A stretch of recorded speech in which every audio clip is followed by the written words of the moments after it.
Some cards were born balanced, others were born to cause chaos. Mega Knight, deleting your entire push like it's nothing. Firecracker, always hitting your tower, no skill, no counterplay. And the Elixir Golem, well, don't even get me started. These cards didn't just shift the meta, they broke players, split the community, and turned matches into arguments. This is every controversial card in Clash Royale ever. Number 1. Hog Rider. Few cards have sparked more debate, more memes, and more burnout than the Hog Rider. At face value, it seems simple. 4 Elixir, jumps over the river, slams the tower, done. But that simplicity is exactly what makes it so controversial. For over 9 years, Hog Rider has remained the go-to win condition, dominating ladder with unmatched popularity. Even today, when it's arguably weaker in the meta thanks to Dagger Duchess and Cannoneer, you still see it everywhere.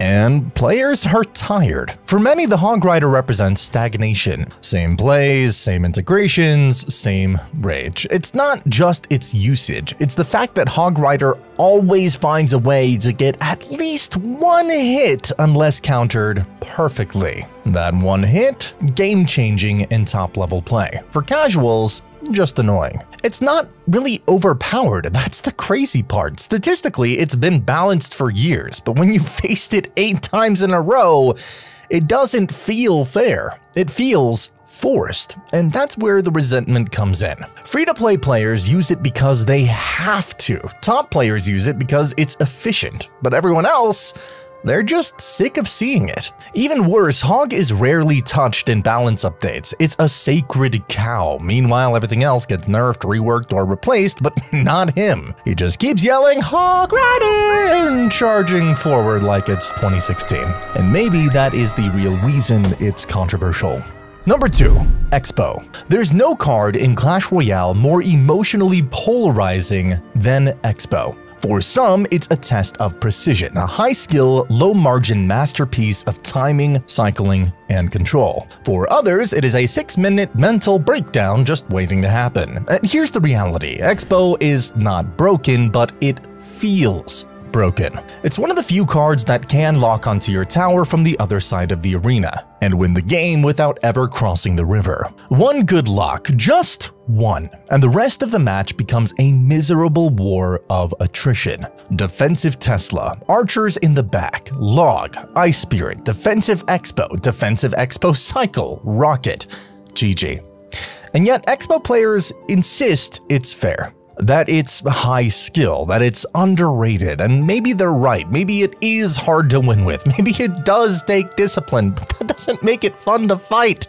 Because what people hate about Expo isn't just how it plays, it's how it feels. Every match drags, every interaction is a reset, and when you finally get close to a push, it's met with a pre-planted Tesla, a distraction Knight, and a perfectly timed Log. And if they're losing, they'll stall, still cycle, still chip away, not out of hope, but out of habit.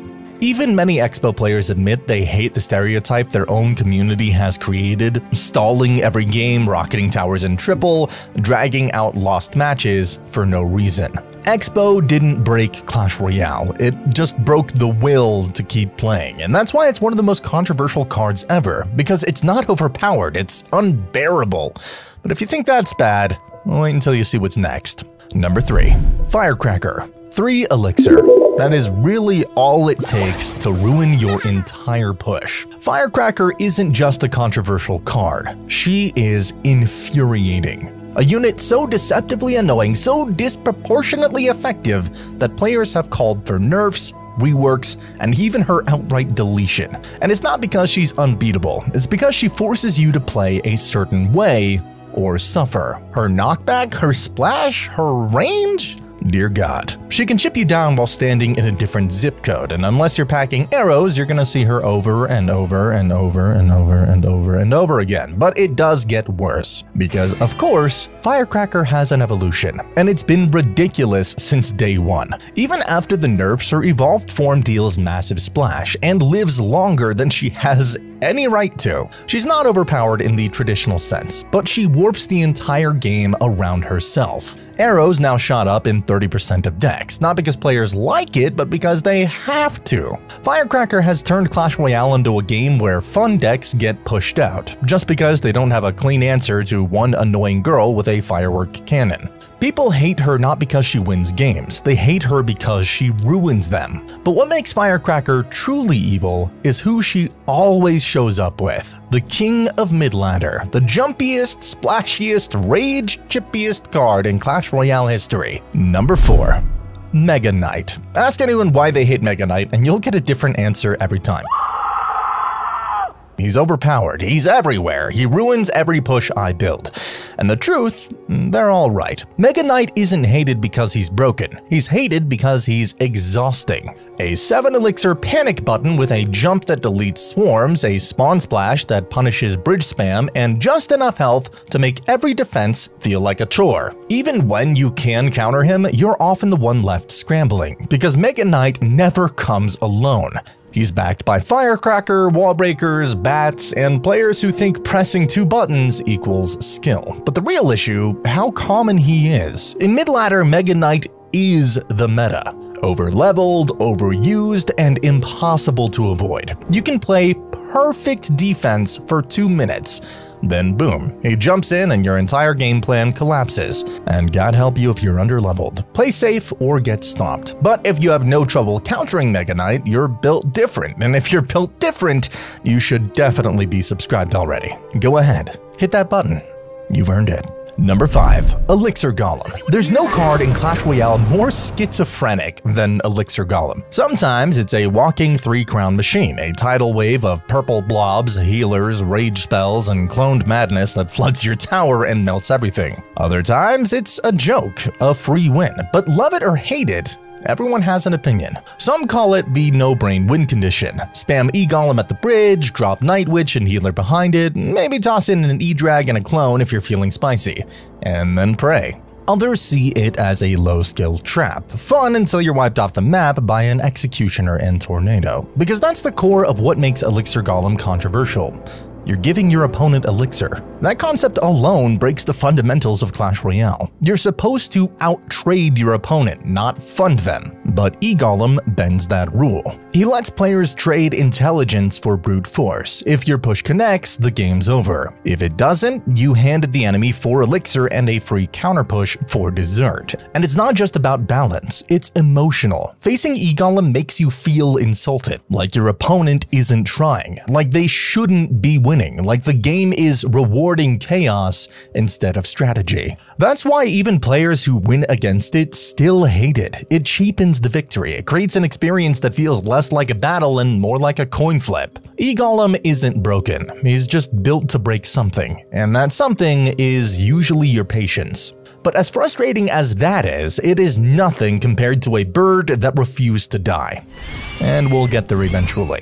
Number 6. Royal Recruits. The card that plays itself. 7 elixir, 6 bodies, 2 lanes, 0 effort. Royal Recruits are the embodiment of low-skill frustration. They're not flashy, they're not fast, they don't even hit hard, but they demand your full attention every single time. You drop them at the back, and now your opponent is playing a 2-lane puzzle they never signed up for. No splash in hand, get wrecked. And that's why people hate recruits. It's not because they're overpowered, it's because they remove decision-making. You don't need precision, you don't need predictions, you don't need a brain. You just drop them and force your opponent to prove they have the exact tools they need, in the exact moment they need them. And the worst part, if you lose to them, it doesn't feel like a loss. It feels like you got outweighted, not outplayed. Like the game was on autopilot and you just ran out of time. Royal Recruits aren't a strategy, they're a test of patience. And for many players, that's a test they are tired of failing. Number 7. Phoenix. There was a time when Phoenix was Clash Royale. Not part of the game, not just another troop, it was the meta. The rage, the mirror, the pump, the chaos. One bird, one egg, one unstoppable loop of destruction. When Phoenix was released, it didn't just soar, it exploded. Deck after deck in top ladder, grand challenges flooded with Phoenix cycle, rage spam, mirror cheese. No tanks needed, no thought, just spam birds and win.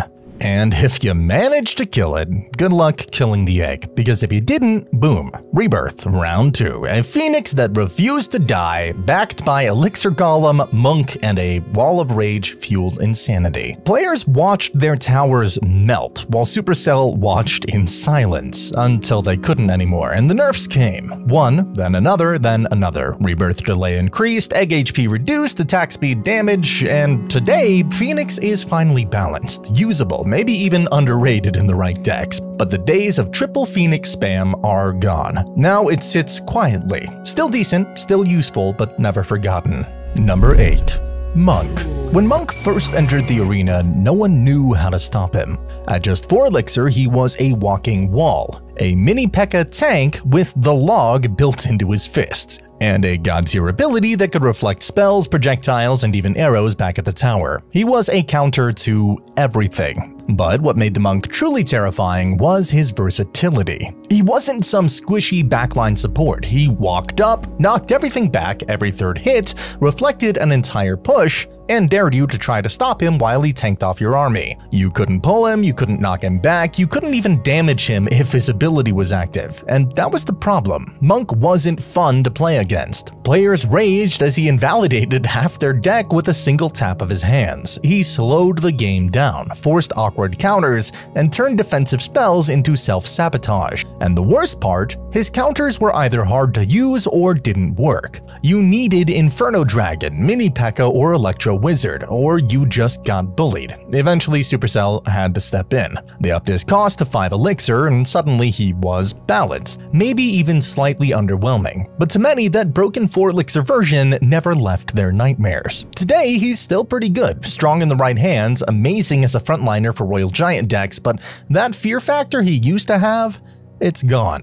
But if you think that Monk was unfun to face, just wait until we talk about a card that literally made players uninstall the game. Number 9. Elite Barbarians. No card in Clash Royale history has haunted the mid-ladder experience like Elite Barbarians. They weren't always controversial. In fact, when they were first introduced, many considered them weak. But then came January of 2016, the infamous balance update that turned E-Barbs into monsters. Suddenly, they could delete towers in a blink if you made one mistake. And here's the catch, they weren't strong because of strategy, they were strong because of levels. E-Barbs were cheap to upgrade. Over time, Supercell nerfed them hard. Their dominance faded, and in competitive play, they never really mattered. But on ladder, a bit of a different story. They still carry a stigma. They're not broken anymore, they're not meta-defining, but they'll always be one of the most hated cards in Clash Royale history. Number 10. Rocket. It's the one spell that doesn't need to touch the battlefield to change the game. Just knowing your opponent might have Rocket makes you second-guess every play. Stack support troops, risky. Drop a big push, risky. Breathe near the bridge, risky. Rocket is the only card that turns anticipation into anxiety. For 6 elixir, it offers raw deletion. No slow burn, no fancy mechanics, just click, boom.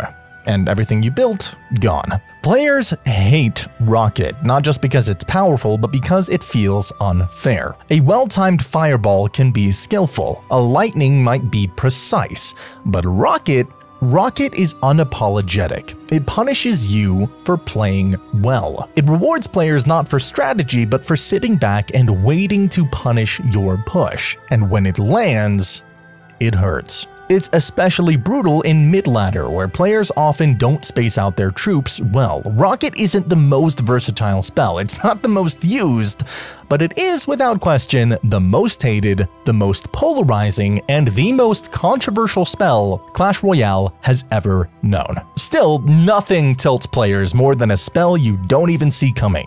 Number 11. Freeze. Let's be real, every single one of you has lost at least one game because of a free spell that your opponent kept hidden for 3 agonizing minutes, only to drop it at the perfect moment. Whether it's paired with a Lumberjack and Balloon combo or used to save a 1 HP Inferno Dragon you thought was under control, seeing your troops and buildings frozen in place while the enemy capitalizes on it is nothing short of maddening. And don't try to defend it, calling it high risk, high reward. Sure, I get it. Freezing my defense gives me a chance to build a bigger push, and yes, I understand that if they slightly mistime their freeze, it can result in a 4 elixir blunder that practically hands me the game. But guess what? I don't care.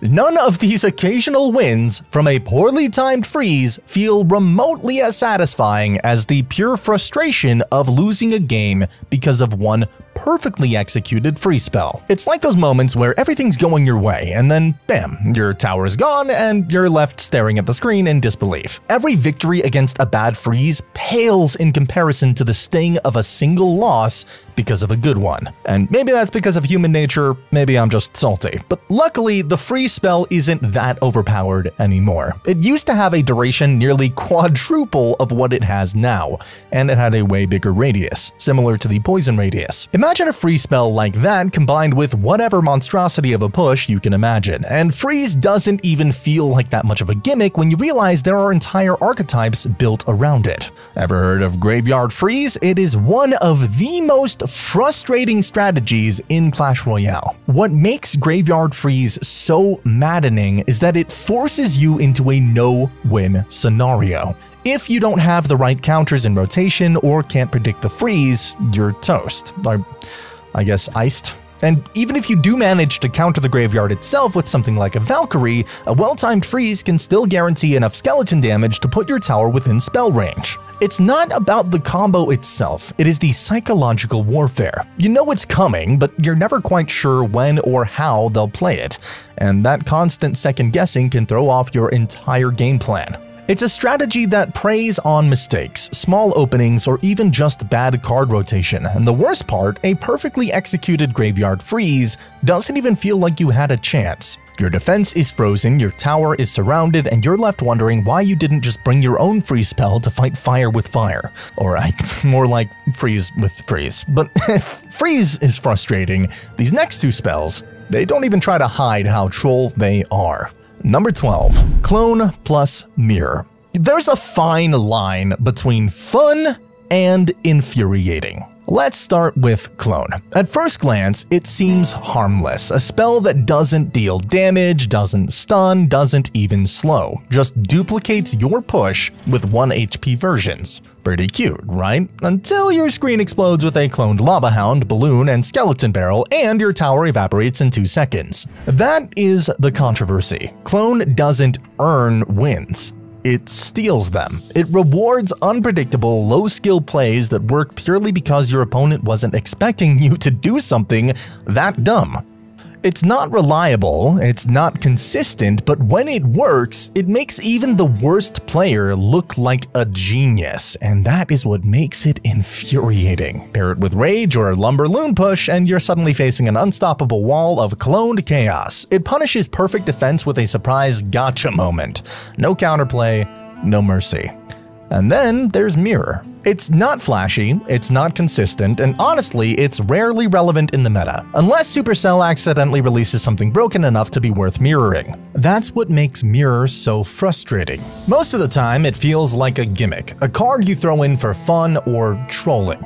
But when a card like Phoenix or Goblin Machine hits the game over-tuned, Mirror suddenly becomes meta-defining. Not because of deep strategy, but because duplicating a broken card makes it twice as broken. It's never in a good spot. It's either completely underwhelming or completely busted. There's never an in-between, and that's what makes it so controversial. To me, it feels like even Supercell doesn't really know what to do with it. Balance it too weak and no one touches it.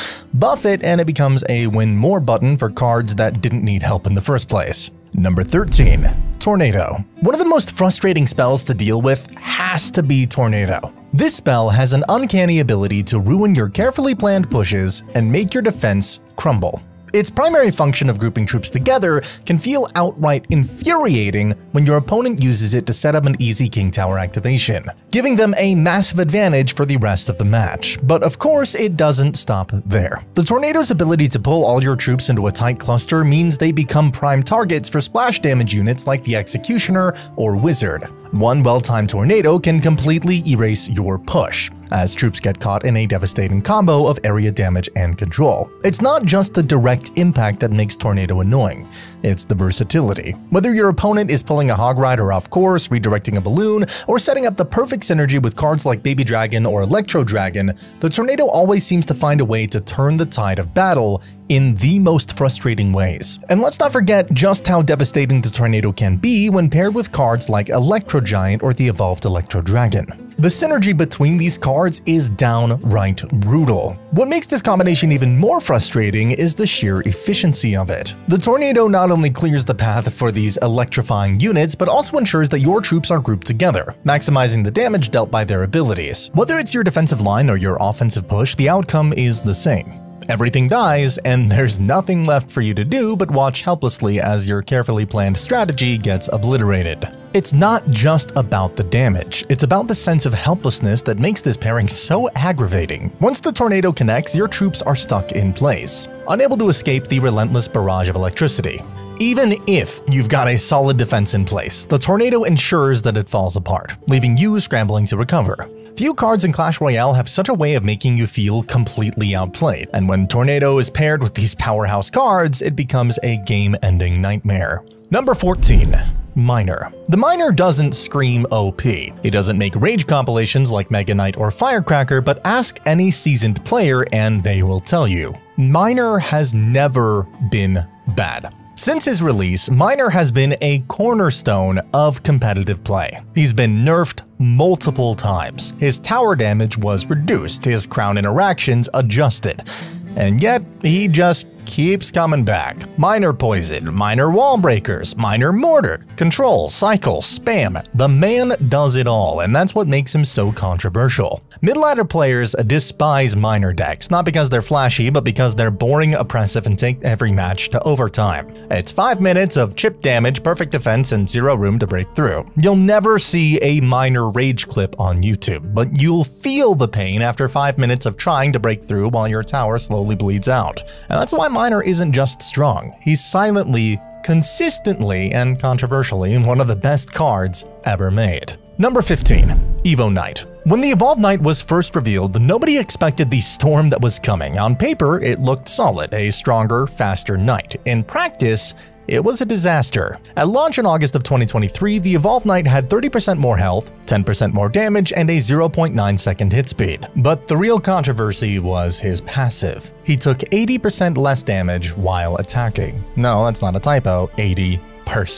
Suddenly, a 3 Elixir Knight was walking through Sparky shots, tanking entire minion hordes and ignoring musketeers like they weren't even there. Expo players quit, Sparky players cried, and Graveyard Miner and Logbait players, they abused the hell out of him. The outrage was pretty instant. Reddit was filled with clips of Knight casually marching through defenses like a boss fight, and while some players celebrated his insane value, others called it the worst balanced evolution ever released. And then came the patch parade. In just 1 year, the Evolved Knight was nerfed 6 separate times.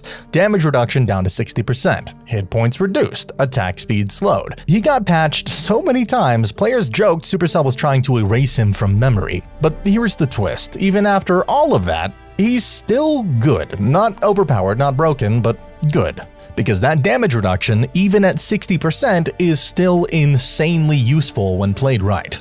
Number 16. Evo Archers. When Evolved Archers dropped, most players shrugged. No chain lightning, no stuns, no explosions, just archers? And then people actually used them, and everything changed.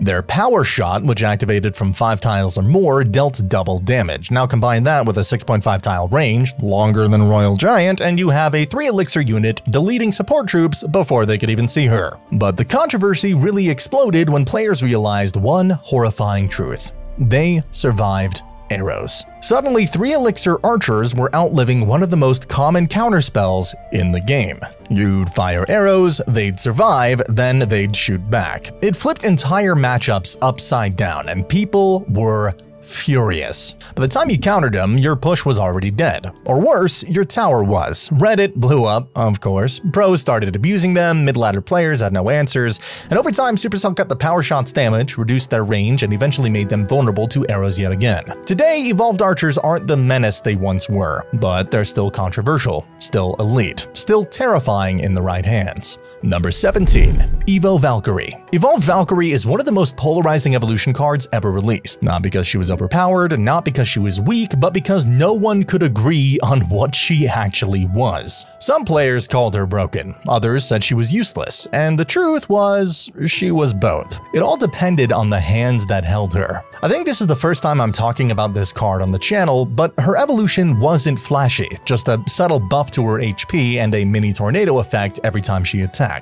But that small twist, it changed everything. She could pull troops into her range, clump supports together, ruin placements, delay tanks. And if the opponent didn't know you had her, the first reveal could instantly flip the match. One moment they're building a massive push, the next second your Valkyrie walks into frame, pulls in minions, skeletons, goblins, everything, and clears it all. Tower saved, Elixir lead stolen. And because her pull works on defense, offense, and even support synergy, she created moments of absolute brilliance or complete disaster. In the right hands, she didn't just control troops, she controlled the game, if you knew how. In the wrong hands, she felt clunky and slow, and that's what made her so controversial. Not everyone could unlock her potential. But don't get comfortable, because the next evolution was so broken it turned skeletons into win conditions. Number 18. Evo Skeletons. Evo Skellies were supposed to be a joke. No HP, no real damage, harmless, right?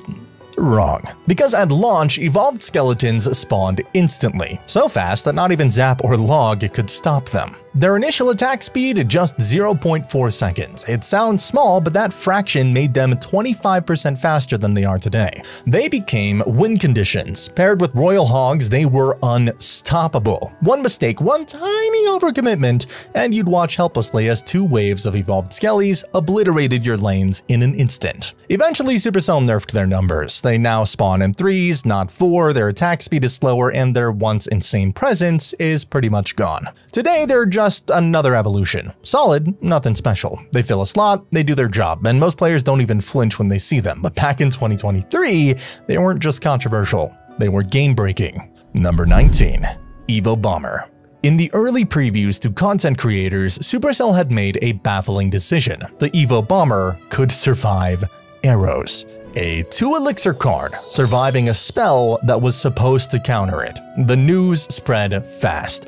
Reddit blew up, veteran players and top creators called it insane, game-breaking, and downright stupid, and thankfully, Supercell listened. Just before release, they scrapped the arrow resistance, nearly avoiding disaster. But even in its toned-down form, Bomber was still broken. It evolved every other cycle. Its bombs bounced 3 tiles, hitting multiple troops multiple times per throw. It became a 2 elixir magic archer, but more consistent and without the awkward positioning. You couldn't leave it alone. If you did, your tower melted. Not chipped, but melted. Pro players dropped magic archer entirely in favor of Bomber. Ladder was flooded. Mid-ladder was cooked. It wasn't just strong, it was unfun and broke the flow of the game. Supercell tried to reel it back in. They doubled the cycle requirement, cut the bounce range, and eventually removed the stacking damage effect entirely. Today, Evo Bomber is still great, but no longer controversial, no longer debated, just another splash unit in a sea of options.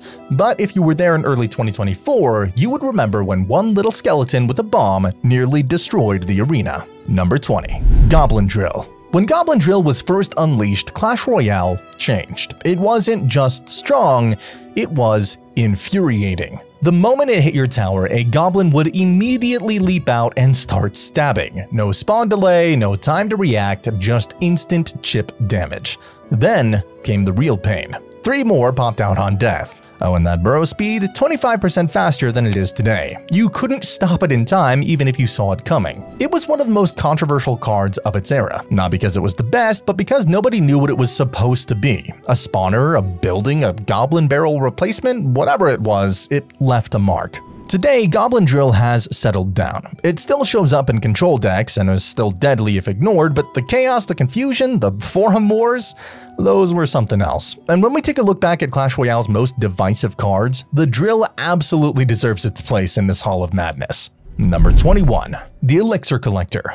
Some cards deal damage, some cards defend, but Elixir Collector, it breaks the rules of the game. From day one, this card was different. A building that didn't attack, a card that didn't defend, and yet it could win you the game. No damage, no pressure, just economy. If left alone, it didn't give you your elixir back, it gave you more. Suddenly, you weren't just building pushes, you were building entire empires. And that's what made it so controversial, because if you didn't punish it instantly, you were doomed. The Collector warped the natural flow of the game. Matches stopped being about trading elixir and became a race to deny advantage. But it was also a gamble. Investing 6 elixir into a pump meant leaving yourself wide open.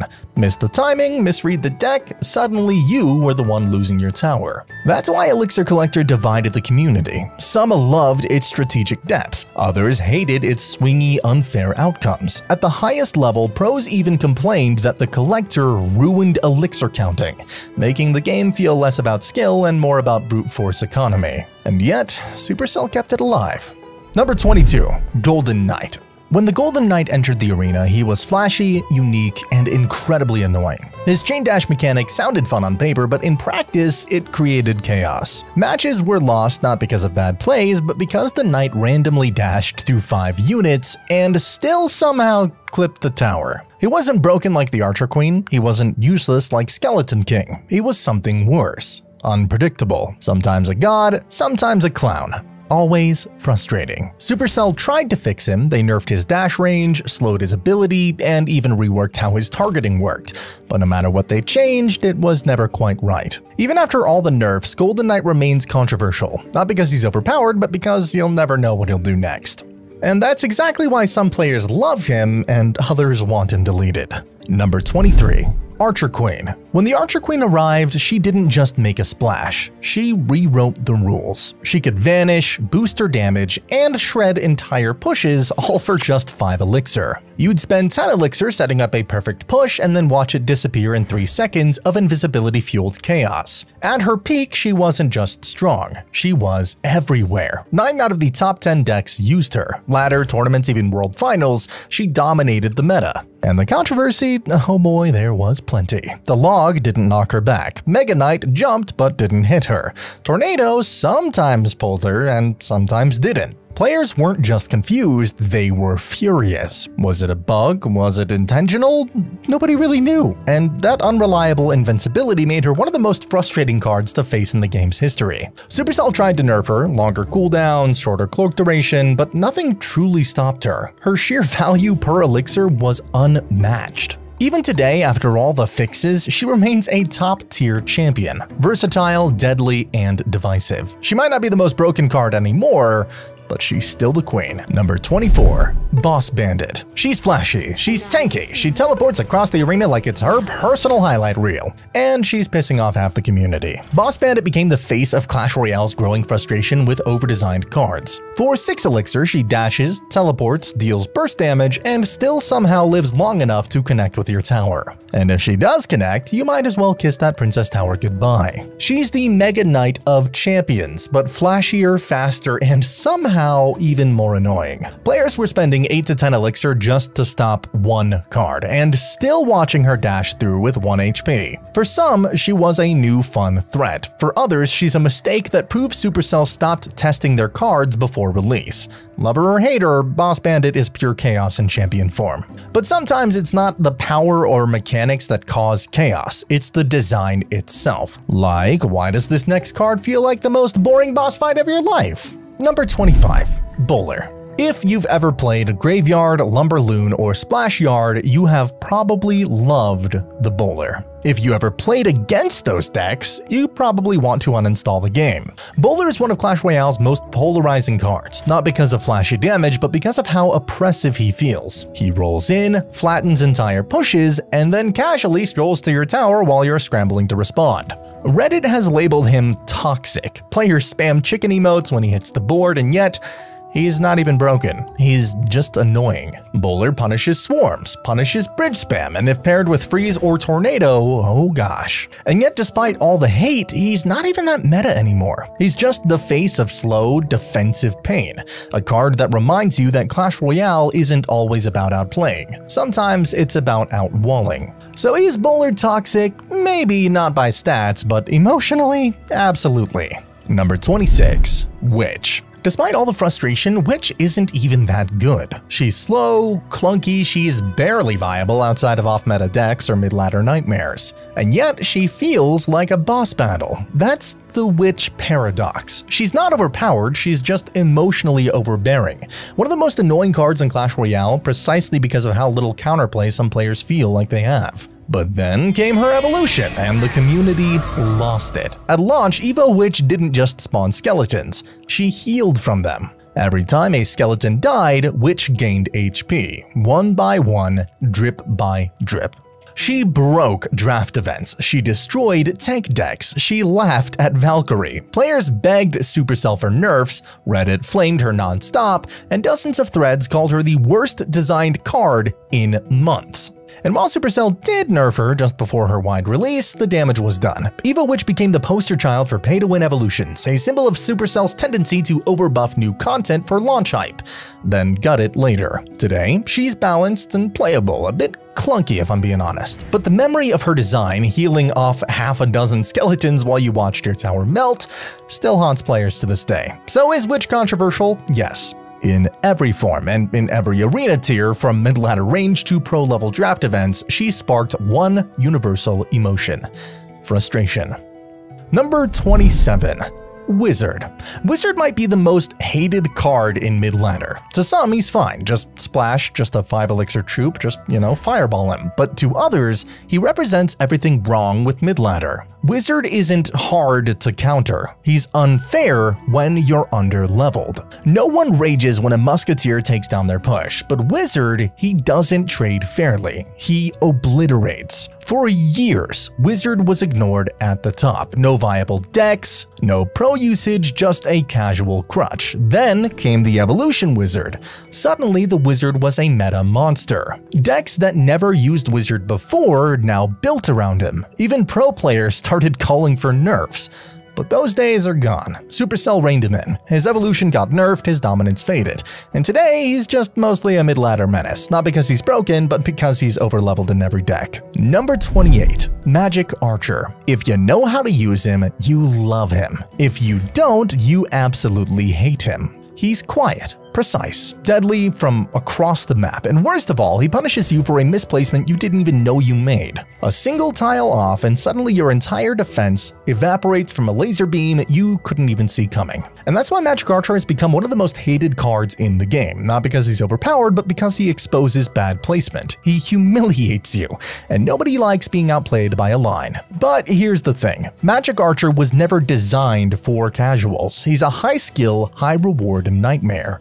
And that's exactly why top players love him, and mid-ladder wants him deleted. Number 29. Graveyard. No card in Clash Royale history has caused more rage quits, panic drops, or defensive misplays than Graveyard. A 5 elixir spell that spawns a random army of skeletons anywhere on the map, usually right on top of your princess tower. I mean, you know the drill, you panic drop a Valk, maybe a Bomber, but the RNG says nope, skeleton spawn in the one tile you are not defending. And that's Graveyard's power. It doesn't overwhelm you with raw stats, it breaks your mind. And for years, this card was everywhere. Top ladder, competitive, mid ladder, even meme decks. But that hate, it came from how hard it was to counter consistently. You couldn't just defend. You had to guess where the skeletons would spawn, time your drops perfectly, and hope they didn't just pop out on the opposite side. Even pro players couldn't always keep up. So Supercell tweaked it multiple times. They reduced the duration, toned down the RNG, and tried to make it less frustrating. Today, Graveyard isn't everywhere anymore, but when it shows up, it still feels like the most unfair card in Clash Royale. But this is just a glimpse. Graveyard has one of the craziest histories in Clash Royale. It was buggy, it was broken, it was beloved and hated all at once. So if you want to understand why players still argue about this card almost a decade later, Tap this video next. It is the full story of Graveyard and it's one of the wildest rides in Clash Royale history. I'll see you there.